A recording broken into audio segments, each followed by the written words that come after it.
So, hi everybody. I'm gonna get started just because we have a lot to cover in a short amount of time. Um, and s- I just so let me quickly just introduce myself. So I'm Cheryl Baggeroer. I'm the lead psychiatrist for the primary care psychiatry consultation program. I think most of the people on the call have one of the members of our team in their clinics. This is the first time you probably are going to see a whole group of us together. So this talk came out of a request from the folks at CHCN that we're hearing from a lot of medical providers about the stress that they were feeling in addressing the increasing anxiety in the context of the pandemic and now more recently with the protests. And we're looking for both resources and guidance on how to treat anxiety in these very quick 15-minute telehealth visits that have turned the whole world of healthcare on its head.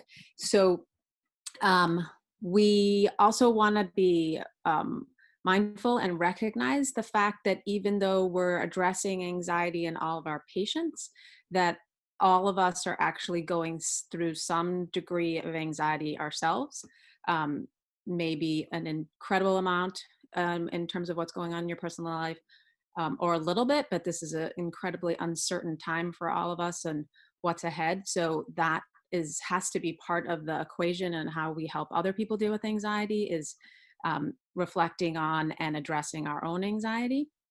So the talk that we're doing this week in particular is intended to be things that can be used for providers and patients. We are presenting it in a format that it is intended to teach to patients, but we're doing it through the lens of the providers doing it themselves so that they can incorporate the skills as they're interested.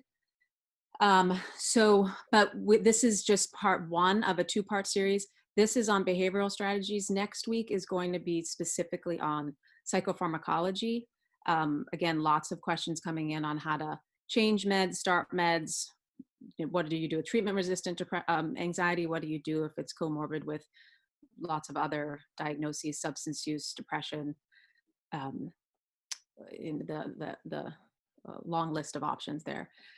So we also know everybody's super tired of being on screens. And this talk is intended to not have to look at a screen. So if you want to just put your headphones on and walk around, or actually you need to be able to sit for parts of the talk. So, but if you want to just get off the screen and have headphones on, that is totally appropriate. The slides are very brief. They're intended to just be a touch point during the talk to reference to if you're interested in, but we're going to send out handouts that will include all the content that's on the slides and more. So you do not have to look at a screen during this. You can just listen. And next week's talk is intended to be the same way as well. So hopefully this is going to help people relax a little bit and learn some things. We have a couple details. Just thank you to CHCN, particularly Samira Pangali and Laura Miller, for making this happen and do all of the organizing. If you want CME for this, then you have to fill out the evaluation survey that you'll get after the talk. And if you are planning on attending next week's talk, just do register so that we know how many people who are reaching and how many people are going to be attending. So today there's 4 people on our team in addition to me that are going to present content. There's 4 different behavioral approaches we're going to touch on. It's a lot of content in about 45 minutes. So each topic is going to be about 10 minutes. One is going to be related to strategies for techniques with validating and normalizing interactions with people. John Rosenberg is going to talk about that for 10 minutes. Then Madeleine Lansky is going to do a 10-minute meditation exercise specifically on meta meditation. Then Jerry Nyo is going to talk about a breathing exercise, in particular diaphragmatic breathing, which can be helpful for somatic symptoms with patients. And then finally, Karen Chiu is going to touch on very high view CBT, or cognitive behavioral therapy practices. It's a huge topic, so it's really just kind of a tip of the iceberg of just ways to be viewing the content that your patients are bringing to you in your meetings with them. So let me make sure I've covered everything I need to cover before we get started. We'll have about 5 to 10 minutes at the end for questions. And again, next week is going to be on pharmacology. So any questions related to specific treatments for patients, we'll try to cover that next week. So I'm going to try to move this along quickly, and I'm going to hand it over to John Rosenberg, who's going to spend the next 10 minutes. So let me actually, one other thing. Each session is intended to start off with a little bit of teaching, and then some type of either role playing on our part or an exercise on your part for the 10 minutes, just to give you kind of a heads up of how the time will be broken down. So Samir, can you switch over to the slides if you're not already? Yeah, there we go. So keep advancing to the first slide. Here's the learning objectives and disclaimer. Sorry, I think I said everything already in that. So here's the first topic is on normalizing and validating. And next slide, Samir. So John, take it away. Thanks, Cheryl. So I'm glad to have this opportunity to talk about this very, very quickly. We're living currently in an extremely complicated and chaotic world. And in the midst of this, it's useful to think about the sources of our patients' feeling of upset. And right now there are, I think, 2 primary things that people are experiencing. One is anxiety. There's a sort of a global sense of discomfort. I mean, global as a intrapsychic global as well as global in the world, sense of discomfort mixed with worry and maybe accompanied by physical symptoms. Obviously, this is in response to an overload of news, the sense of threat to our health and the economic security or survival of our country, and perpetually shifting information about the pandemic and about political demonstrations, and our perceptions of our nation's inconsistent response to these situations, and generally a sense of the fact that the future is kind of unknown at the moment. So there's a huge amount of anxiety. The other main factor affecting people right now is a sense of grief. We're all experiencing an intense sense of sadness and pain about losses of all sorts. For many people, these are financial or monetary losses. There's a sense of loss of employment stability. There's a loss of social contact, loss of friends, a sense of loss of plans, loss of a personal sense of freedom to move around the world, a loss of a sense of safety. And in general, a sort of loss of the expectation of what our life is supposed to be looking like right now. As we're dealing with these 2 issues of anxiety and grief with our patients, I want to introduce to you the concepts of normalizing and validating. These are skills that you can apply in your communications that will foster a better ability to talk with your patients about what's going on. Not only is it something to utilize with your patients, but normalizing and validating are something one can do with yourself as well, to sort of self-validate and self-normalize, because we too are also coping with our own complicated responses to these extraordinary circumstances in which we're living. So validation means that we're acknowledging another person's emotions, their thoughts, their experiences, their values and beliefs, and that we're communicating to that individual that they're being heard. And some examples of validating sorts of statements include, oh, I can see that you're pretty anxious about this. Or, yeah, I can understand how this uncertainty is making you feel worried. Or even to say, well, I think I understand. Can you tell me more about what you're experiencing? And those kind of phrases can sort of validate, communicate that you understand that someone's having an emotional response and that you're hearing what they're saying. The other important concept in communication relates to normalization, to convey to our patients that their responses to the circumstances they're experiencing are normal. And in fact, those responses may be being experienced by other people around them.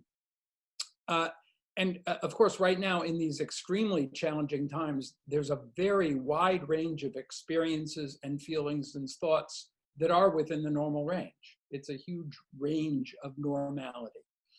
And communicating that things are normal helps others sort of diminish their own sense of discomfort or shame or embarrassment about their feelings and thoughts.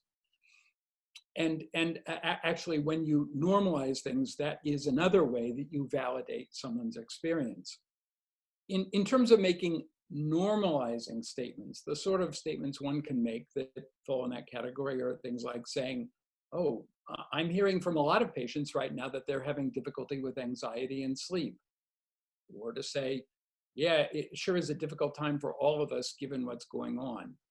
Or even to say to a patient, well, it's certainly not surprising that you'd be feeling that way right now.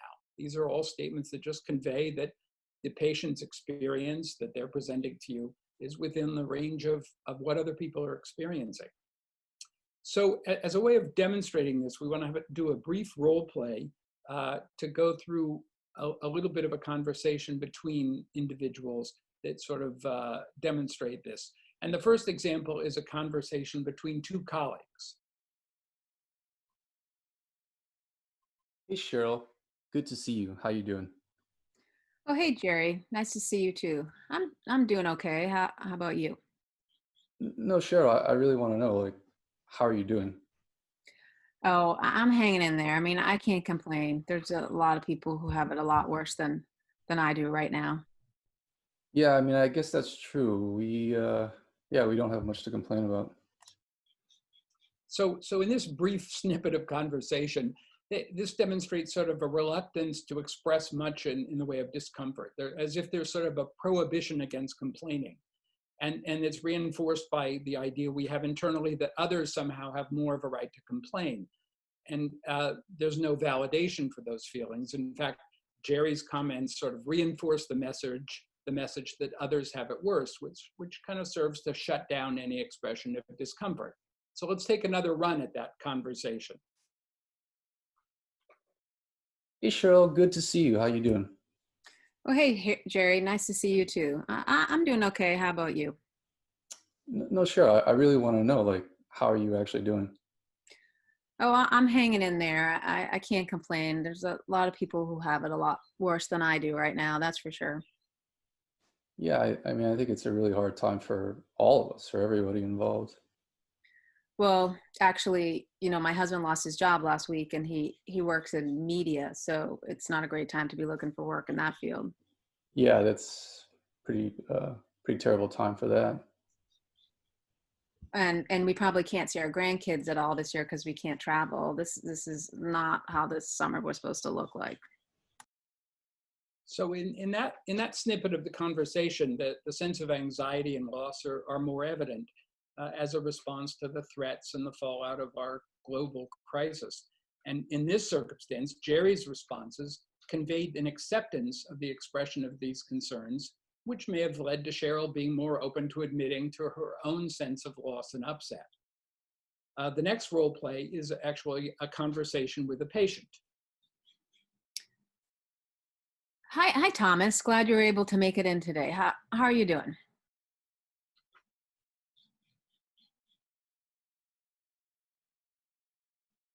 Not so great today. I've been having lots of headaches.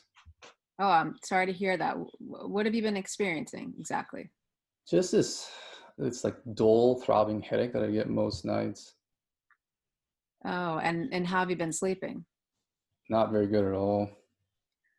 Well, with everything that's going on right now, I have a lot of patients that are coming in and saying that they are having a hard time with anxiety and insomnia. Oh yeah, I mean, I'm definitely anxious. Well, that's totally understandable. Can you tell me a little bit more about that?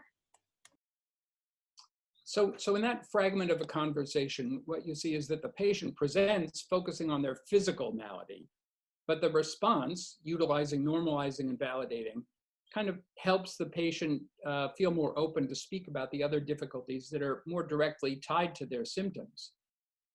It may seem as if this kind of response will take more time because it actually opens up the issue for the patient to talk, and it may be possibly necessary that you then have the patient come back for a separate visit since they're talking about headaches, but then they're also talking about their anxiety. And though it may take a little more time, but in effect, this interaction is actually much more effective at addressing what is the root of the patient's experience of their symptoms. But before we leave this concept, I just wanted to talk about one other principle, which will come back as other parts of our presentation today. And this principle is being kind to yourself. We all need to be working to adopt a no blame, no shame approach with our patients, but also as we apply it to ourselves, as we need to be able to allow ourselves to experience our feelings of loss, disappointment, fear, and anxiety without self-recrimination or judgment of others, as we all come to know that these are reasonable and valid responses to this very challenging circumstance we find ourselves in. So thank you, John, for that section on the talk. So validating and normalizing, as John said, are these explicit ways of teaching people to be kind to themselves and to others. And no, it sounds very staged. We recognize how much you have to cover in a very short visit, but trying to get some of this almost rote language in the validating and normalizing sentences or scripts, it's amazing how much impact they can have to make somebody feel heard in its own therapeutic value. Just that little moment in time is something that you are doing for your patients. So that skill segues us into our next topic, which is on meditating, that Madeleine Lansky is going to lead. And Madeleine's going to speak specifically about metta meditation, or a loving kindness practice, which at its core has a kindness to oneself and a kindness to others core. That is the core, sorry. So Madeleine, why don't you jump in? You know, when I was in medical school, we talked about what kinds of vacations we could have. And one of the kinds of vacations was a micro vacation. So I hope you'll take this next 10 minutes as a micro vacation. I'm going to be teaching you about metta practice, also called loving kindness practice. Metta is a Pali word. You might have also heard the word Maitri, which is Tibetan. And I'm not offering it to you in a religious way, but only to support whatever your own personal belief system is. But it was created in the Buddhist world as a way to provide a sense of safety for those traveling through dangerous terrain, both internally and externally. And I think it's become a very useful part of our modern day Western mindfulness toolbox. The way I think about this practice is that it's an opportunity to put the oxygen masks on ourselves first before necessarily giving it to others. And I think it really centralizes self-care as its priority. It's a way to replenish your internal stores when you're overwhelmed by the world. And one other way to think about it is that it provides a way to take care of others while acknowledging and even relieving you of direct responsibility for them, because so much of anyone's path is out of all of our control. So I'm going to tell you instructions on how to do it, which you can use for yourself now and also when you're teaching others. And then we'll do a very brief version of the practice. And then you'll be able to have the phrases that you're going to get now to keep later on if you want to continue at home. So you can find a comfortable setting and clear your mind, or feel free to be in dangerous terrain with a completely cluttered mind. It's okay, just come as you are. It's a very flexible practice. And we're going to use specific phrases. You can do them out loud, you can do them internally. They're kind of a mantra which allow your mind to release other thoughts. And when you're using these phrases, feel free to send loving kindness to yourself or others. And also feel free to only do so in a way where you're still acknowledging that you have genuine feelings. You're really letting the phrases do a certain kind of work for you that you might not feel up to doing right now.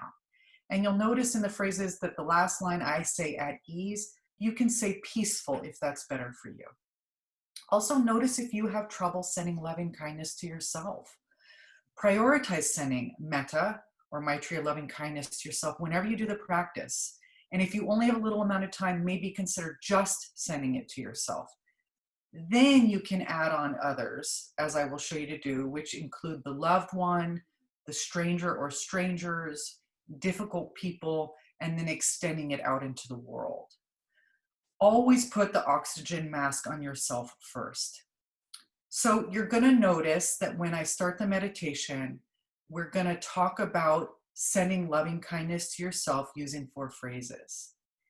Then I'm going to have you move on to a loved one or loved ones that are just really easy for you to love. And it's an opportunity for you to bathe easily in the good feelings of loving kindness that these kind of easy people create for you, and to send them these good wishes. Then after a period of time, we're going to move on to neutral person or neutral people. And this can be strangers out in the world. This can be the mail person who brings your mail. This can be people you see on TV, people you imagine across the globe, someone crossing the street, anyone, but not necessarily someone who's in your inner circle of people. But you can still bathe in sending that person or those people loving kindness. The next step is a little harder. In this step, you choose a difficult person or difficult people, and try not to judge yourself if it's hard to feel loving kindness for them. Just allow the phrases to do the work for you, and rest in the relief that knowing something positive is happening even if you are not feeling it. And allow the good feelings of the phrases to wash over the discomfort you feel when thinking about your difficult person or people. After a period of time, shift your focus onto larger entities. Some choose to find opposing opposites as a way to capture the immense nature of the world. You can do men and women, children and adults, dogs and cats, beings, non-beings. It really doesn't matter, because the brain is always trying to create black and white thinking or dualities. And another thing that this meditation provides is the opportunity to release the belief that the world operates in extremes.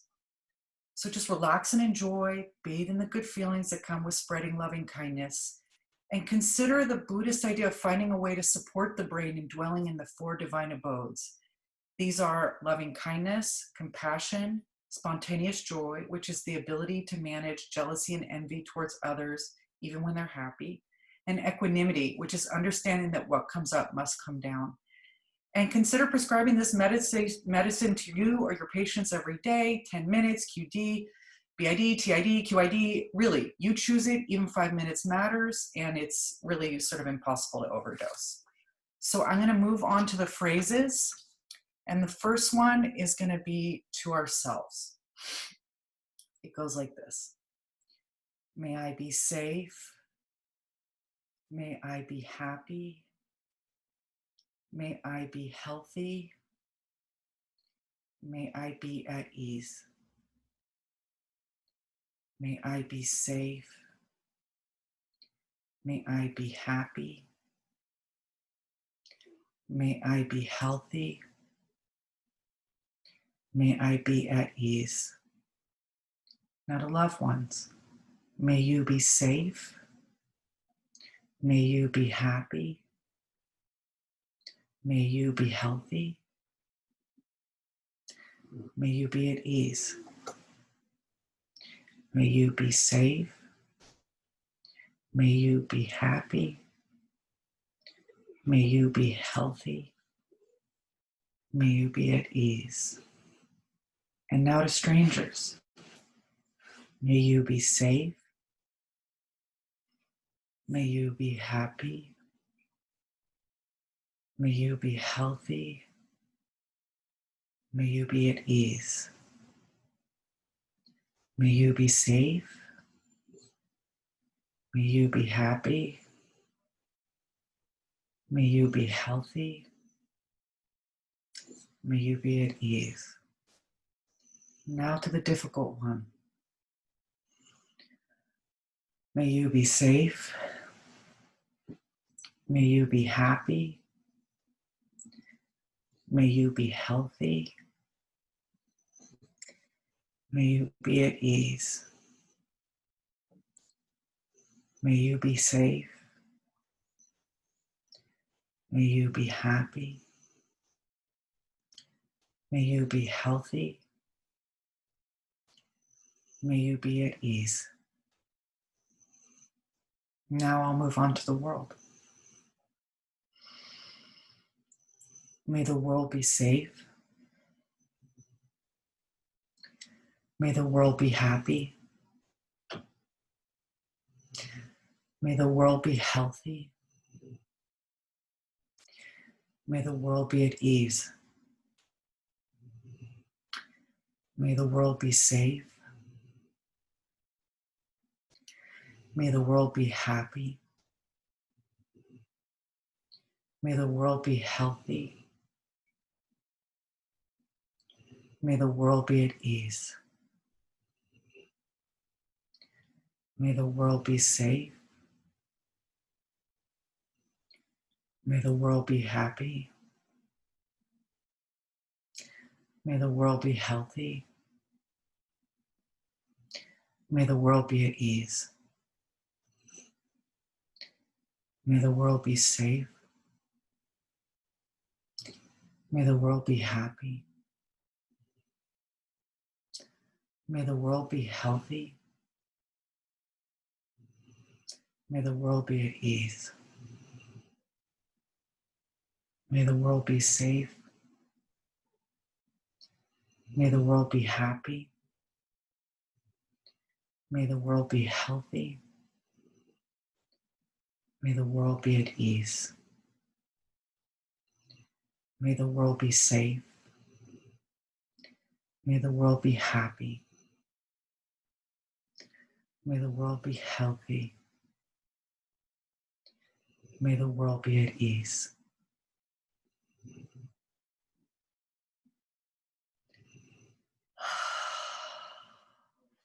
Thank you, everybody. And may you be safe and happy and healthy and at ease. Thank you, Madeleine. I could use that in the middle of my day.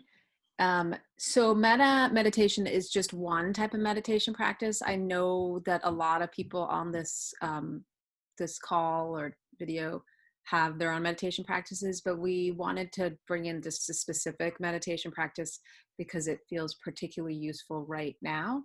But any type of meditation or mindfulness practice that is going to be beneficial to anxiety.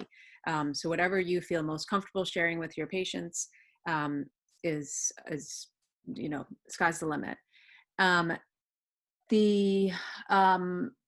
one of the benefits from meditation is this focus on your breath.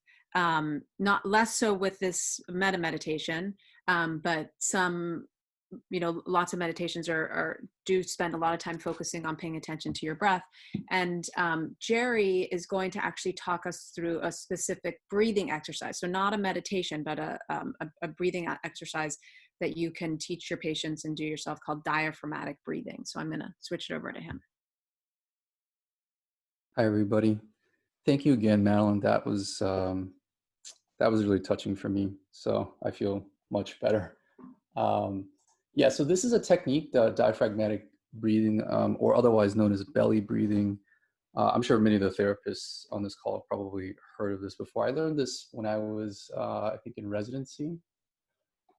This is essentially a form of breathing in which we try to utilize more of the abdominal muscles to breathe rather than your chest. So a lot of adults, especially those who have anxiety disorders, they end up becoming what we call chest breathers, where they utilize more of their chest muscles during respiration.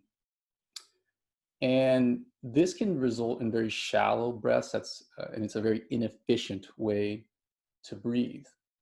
The body compensates for this by hyperventilating. And then over time, this can become your new baseline. You can become basically tachypnic. So for instance, we know that patients who have panic disorder and PTSD, two pretty classic anxiety disorders, they have tachypnea relative to controls. This particular breathing pattern then contributes to a bunch of other physiological changes, one of which is, for instance, muscle tension. And that only serves to perpetuate the anxiety. The overall point or the goal of diaphragmatic breathing or belly breathing is ultimately to return to a state of homeostasis, to become more efficient breathers. That helps to slow down the respiration rate and can reverse some of the physiological changes. Nobody knows exactly how this results in reduction in anxiety symptoms, but I think one popular theory right now is that breathing slowly can stimulate the vagus nerve, and that can result in changes in cerebral oxygen blood flow. It can lower blood pressure, reduce muscular tension, lower cortisol levels is another one. And all of this can contribute to a reduction in overall stress and anxiety. So in a few moments, I will take you through a short dialogue between a medical provider teaching a client diaphragmatic breathing. Okay, so I will invite all of you to follow along with the procedure. We will also send out a document with some step-by-step instructions on how to do this that you can also give to your clients. Parts of this may feel a little bit unnatural. I do diaphragmatic breathing a little bit differently than a lot of other people. I start actually with exhalation. So this part of this may feel a little bit unnatural because it really focuses the attention on the abdominal movement to help you breathe, okay? So here we have a medical provider talking to a client. I'm gonna play the role of the medical provider. Cheryl's gonna play the role of the client. So Cheryl, would you allow me to talk you through a breathing exercise that you could use to reduce some of the stress that you've been feeling? Breathing exercise? Yeah, I don't see how that's going to change my situation. Well, you remember how you've been saying you've been feeling so stressed recently, how you mentioned that your shoulders, your neck feels really stiff, how you've been having more headaches recently as well? Yeah, but that's all related to COVID. I mean, I have bills that I can't pay and there's so much going on with my family. Yeah, I think this has been very tough. I mean, for everybody involved. And I can certainly understand why you've been feeling this way. So I'm not advocating this is going to fix everything in your situation, but I do think this can help. Just like you take the ibuprofen, you know, that for the headaches, just think of this as another tool that you can use to help, you know, unload some of that heavy load off of your shoulders, release some tension in your muscles. And I think that can help you reduce some of the stress that you've been feeling. Well, okay, if you think it might help, we can give it a try. Well, thank you very much, you know, for your willingness. This exercise is called diaphragmatic breathing or belly breathing. The diaphragm is this large muscle that sits at the bottom of your lungs. And when it contracts downwards towards your feet, your lungs expand and they fill with air. Now, your abdomen can help move the diaphragm during breathing, and we call this type of breathing belly breathing. It's an efficient way to breathe, and it can do things like lower your blood pressure, it can improve blood flow to the brain, it can help release some muscular tension. Okay, how do you actually do this? So, in a few moments, we'll start first by breathing out slowly for a count of 3. And as you breathe out, you'll see that your body's natural response is to sort of suck your stomach in. Then I'll ask you to just let go, and you'll see that your stomach kind of naturally bounces back to its resting position, and that will allow the air to flow into your lungs.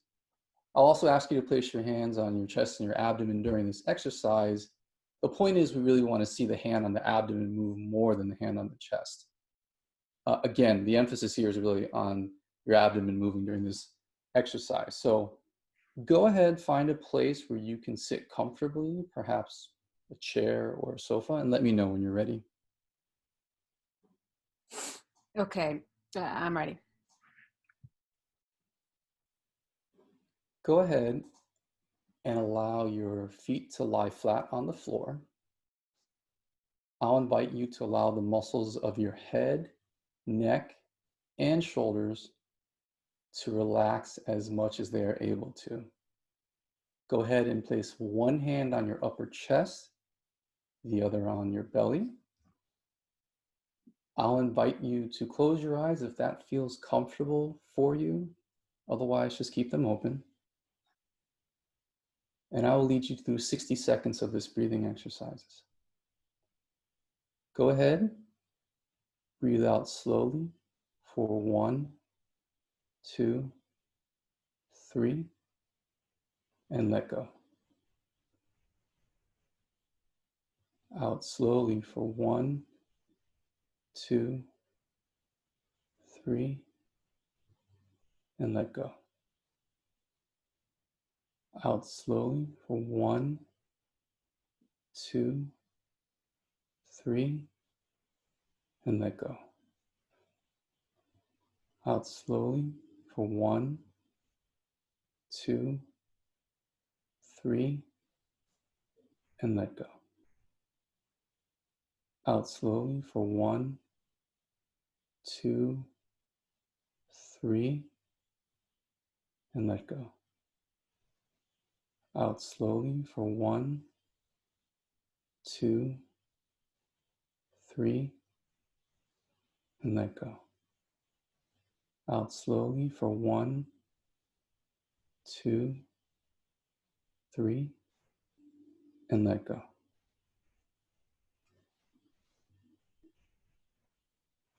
How do you feel, Cheryl? I feel a little bit better. My back feels more relaxed. Very good. Try practicing this for 5 minutes at a time, once in the morning, the afternoon, and at night, even if you aren't feeling stressed. Just remember that practice makes perfect. The more you practice, the better this technique will work, even for times when you really feel stressed. I can also give you a set of instructions that you can use, that you can follow along with. Okay, thanks. I'll give it a try. I'm gonna step out of my acting career today for a second and say I'm responding to one of the chat questions. Jerry, can you explain exactly what it means when you say "let go"? I think it's Oh, yeah, sorry about that's a great question. So I'm actually talking about the letting go of your abdomen. So again, if you start by exhaling, yeah, I think John responded there. If you start by exhaling, you'll notice that your belly kind of sucks inward, almost like you're sucking in your stomach. And so when you let go, you sort of let go of your stomach. It kind of bounces back to its natural position. And when you do that, that basically allows air to flow naturally. One of the things that we're going to include in the handout for this part of the talk is a video of a baby that they naturally do diaphragmatic breathing, and you can really see it sort of in dramatic illustration of what it looks like. So that might help too, to look at the age of us that we do it really easily.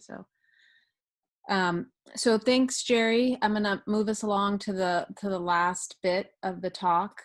So we've now been through 2 exercises, the meta meditation and the diaphragmatic breathing, that should be leaving us with feeling a little bit more relaxed, which is a good time to do a deeper dive into the pesky thoughts that come up when you're trying to do those kinds of things.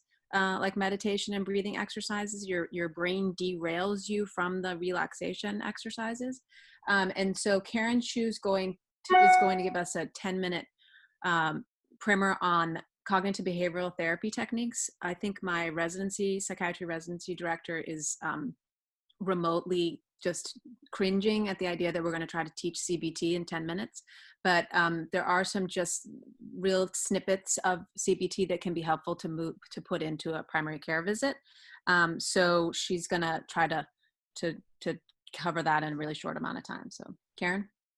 Okay, thank you so much, Cheryl. So I'm going to start with an intro, and then we're going to have an example between a provider and a patient. So if you only have a limited amount of time with a patient, you can try using some CBT techniques. So as Cheryl says, CBT, you can't do it in 10 minutes, but you can use some of the techniques for your patients. So CBT stands for Cognitive Behavioral Therapy, and this is a standardized form of psychotherapy that focuses on the present. Since CBT is standardized and time limited, it is widely researched and has a broad base of research supporting its efficacy in a variety of conditions, including anxiety. So the basic idea is that your thoughts influence your mood and behavior. So if you can change your thoughts, your mood and behavior will change too. So CBT is not the same as positive thinking. Most of our thoughts are actually not entirely accurate. So CBT uses techniques that help you examine and shift those thoughts into more neutral, realistic ones. The first step is identifying the things which are not accurate in your thoughts, and those things we call cognitive distortions. So we'll send out a list of the most common cognitive distortions after this talk, and I find it useful to hand it to the patients directly and have them like look to see which ones are on there. They can use it as a reference. The next step is rewriting the original thoughts into some new thoughts with the distortions removed. So the new thoughts must be true and believable to the patient. So sometimes this is a little difficult, and it's better if the patient can come up with the new thoughts on their own, but sometimes they need a little bit of prompting. It also really helps to put the thoughts down on paper. So I ask the patient to grab a pen and paper. Some, younger patients might just use their phone to jot down some quick notes. And this also gives the patient something concrete to refer back to when the unpleasant feelings return. Sometimes these thoughts can occur very quickly. We call them automatic thoughts, and they may not be easy to catch. So it does take some practice to become aware of them. Sometimes the patients would say, like, I'm just anxious. I don't know what thoughts I'm having. So they really have to kind of key in on that. The last step is to go back and evaluate how the feelings have changed with the new thoughts. So if the feelings did not change that much, the patient can go back and try writing down some other alternate thoughts that may work better. So they might have to refine it a couple of times to find something that they really believe in and really feel like it helps them out. So before we begin the example, we're going to start off by assuming that the patient wants to adjust their thoughts. So many people actually resist changing their thoughts, and that's actually a really big topic. And unfortunately, we don't have time for that today. So now we're going to start with an example of a conversation between a primary care provider and a patient who has anxiety related to the COVID-19 situation. So Cheryl is going to step back into her acting career, and she's going to play the part of the patient, and I'm going to play the part of the provider. All right, so here we go. Hi, Cheryl. It sounds like you're having a rough time after the shelter in place started. Would you like to learn a technique that can help you decrease your stress levels? This will only take a few minutes, and you can use it on your own at any time. Sure, I'll give it a try if you think it'll help. Okay. Let's start off by examining the thought you have about the coronavirus that causes anxiety. Can you tell me about a thought that has been bothering you lately? Well, I hate to admit it, but one of the thoughts I have is, what if I catch COVID-19 and die? I mean, my heart just starts pounding when I think about going outside and getting exposed to the virus. Yes, that is a very scary thought, and that has been on everyone's mind. I mean, unfortunately, some patients with COVID, they just may not make it. Um, so now can you reword that question into a statement so we can work with it directly? I guess it would be, I will catch COVID-19 and die. Yeah, it's hard for me to even say that. It makes me so worried and sad at the same time. Yes, I mean, those are really very scary and unpleasant thoughts. So let's try to break it down further into two statements.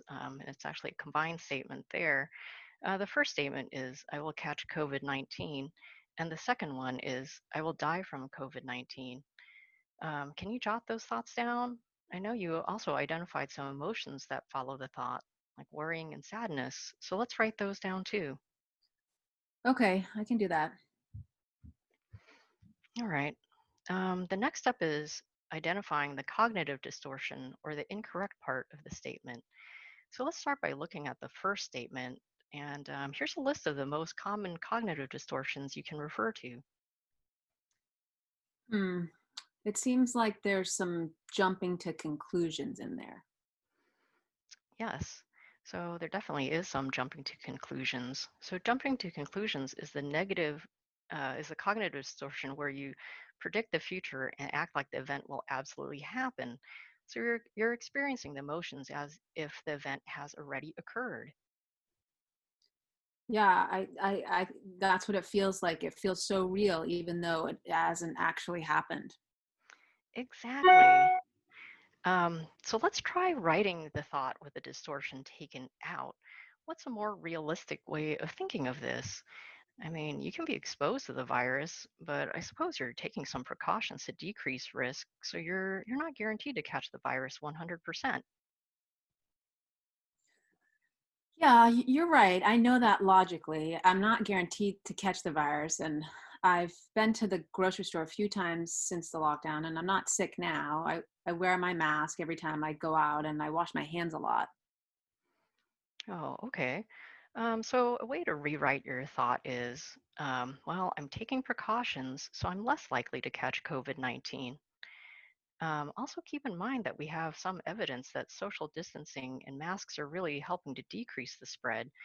So you're doing your part in helping out your community too. How do you feel now with this new thought? I like this new thought. It feels a lot better. I don't feel quite as worried now. Not everyone will catch COVID-19, and I'm doing what I can to keep myself safe. Well, that's good to hear. So be sure to write down these new thoughts and refer back to them, especially after you read the news. Yeah, for sure. All right. We have a few minutes left. Did you want to examine the other part of your original thought? Sure, we can do that. All right. So your other thought was, I will die from COVID-19, and the associated feelings were also worried and sad. Is that correct? Yeah, there's a bit of fear too. I mean, I was reading the news, and it sounds like a terrible way to go. Yeah. I mean, that's understandable to feel some fear. So let's try to work with this thought. What kind of cognitive distortions can you find in it? You can take another look at the handout. Hmm. I think this one here, black and white thinking. Yes, looks like there's some black and white thinking in there. So black and white thinking is the cognitive distortion where you see only two possible outcomes. So when the reality is there are actually lots of different outcomes in between the two extremes. So in order to modify these thoughts, we ask patients to think in shades of gray. Okay, can you try rewriting the thought with this cognitive distortion taken out? Well, I remember seeing a news article about how people went to the ICU, but some people made it. One article I read talked about a 100-year-old lady. She was the world's oldest coronavirus survivor. Wow. Now, that's almost unbelievable. But it is true that some people who caught COVID can actually recover. And some people got really sick. They needed more care and maybe they went to the ICU, but they pulled through. Seems like most people who catch COVID have mild symptoms or no symptoms and actually can recover completely. So there are lots of different outcomes. I mean, it's not as simple as just living or dying from COVID. Can you incorporate these new thoughts, these thoughts into a new one? How about this one? I'm not guaranteed to die from COVID, and I could recover completely. Okay. How are you feeling now? Still a little uneasy. I'm not sure if I believe that. Maybe I can work on it some more. Sure. So you can refine it however you'd like to find thoughts that are true and believable to you. If I catch COVID, I may be fine or get very sick, but I'm not guaranteed to die.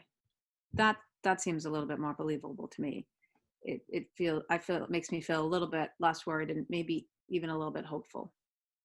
Okay. That does sound like a more realistic thought. Just be sure to write the new thoughts down. So remember, as with any new skill, this technique gets easier and becomes more effective with practice. Thanks for your help. I'll practice rewriting my thoughts. Okay, sounds good. Thanks so much for giving it a try.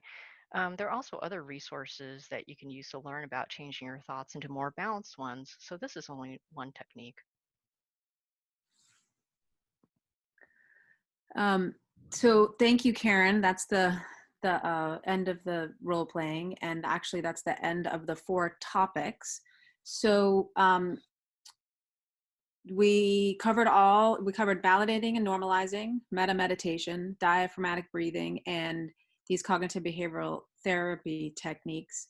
And we absolutely understand that this is a enormous amount of information that we're trying to get to you in a very short amount of time, but we were trying to give you some options, and let people pursue things that they feel the most comfortable with trying to incorporate into their visits.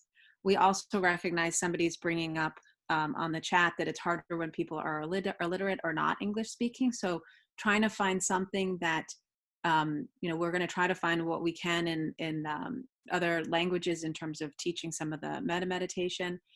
But what we recognize it's a challenge.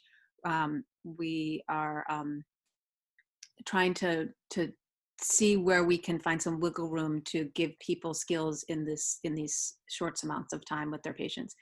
And we're all happy to talk about any of these in more depth, particularly through the clinics where we're consulting. And we're going to have resources, handouts associated with all 4 of the topics.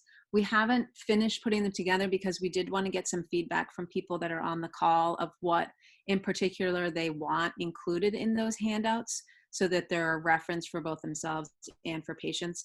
And in real time, we're asking people, people have said, can we get the meta meditation in Spanish, and adding some links to that. So please do reach out to, I think it may be easiest to respond back to Samira, who had the invitation in the first place, and she can forward the request back to me.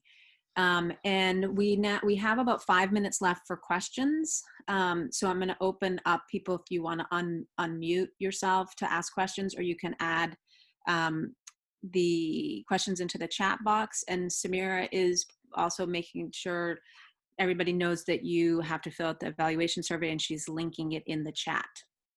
So any comments or questions that people want to share? I have a question, as usual. Go ahead. I'm wondering, in your experience doing CBT with our community, are there ways, like when I'm listening to this, it seems like almost like a very high level academic exercise. And I'm wondering if there are ways that you can help our community members feel more comfortable with this kind of ways of thinking and language. I know it's a change in way of thinking for everyone, but I think there's that added layer for people who maybe only have an 8th grade education, or you know what I mean. I'll let Karen expand on this more. My approach has been to try to find one of the cognitive distortions that seems the most basic to break down. So the example that she gave of black and white thinking translates pretty easily to young people. So I think the education level becomes less relevant. I actually have the handout that we're probably going to include with this talk on my refrigerator for my kids, because the idea of black and white thinking, of like, it's also called all or nothing thinking. So trying to find some piece of CBT that you can kind of have as your, one of the tools in your toolbox to try to communicate with patients, and getting really skilled at identifying that particular cognitive distortion, particularly the ones that come up over and over again. Black and white thinking is one of the most common cognitive distortions people utilize on a day-to-day basis, and anxiety just makes it so much worse. So that would be Karen, you want to add some comments to that? Yes. So, I mean, it does seem like this would be more suited for, more highly educated patients and things like that. But I mean, I consult over at Asian Health Services, and I know that there are some therapists there using CBT for like new immigrant populations and things like that. And I think they even have materials in other languages. So sometimes I may need a little bit more guidance or other things like that. But as Cheryl mentioned, some of these, there's so many different techniques. And some of these techniques people use in like really little kids. So an 8th grade education is like perfectly fine. So, I mean, if one technique doesn't work for the patient, you might have to shift to another one. So there's lots of different ways to deal with this, to kind of tailor it to, whatever the patient can do. But that's a great question. Thank you, Veronica. Other questions or comments?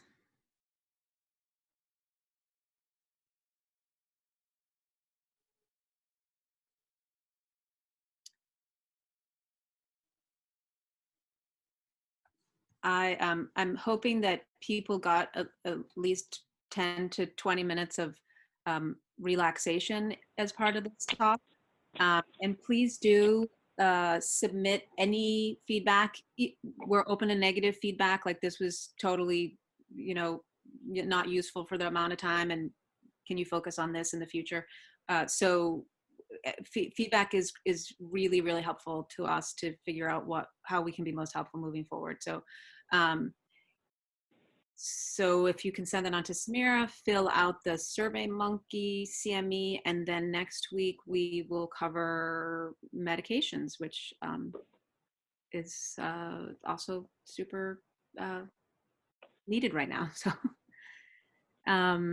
okay, well, thanks so much to everybody for taking the time to come today, and I hope, as Madeleine said, that everybody I'm not going to remember it. Madeleine, you want to close on that again? It was such a moving statement. Well, I think I said, may you be safe. Mm-hmm. May you be happy. May you be healthy. And may you be at ease. Thank you, everybody. Take care. Thank you. Thank you.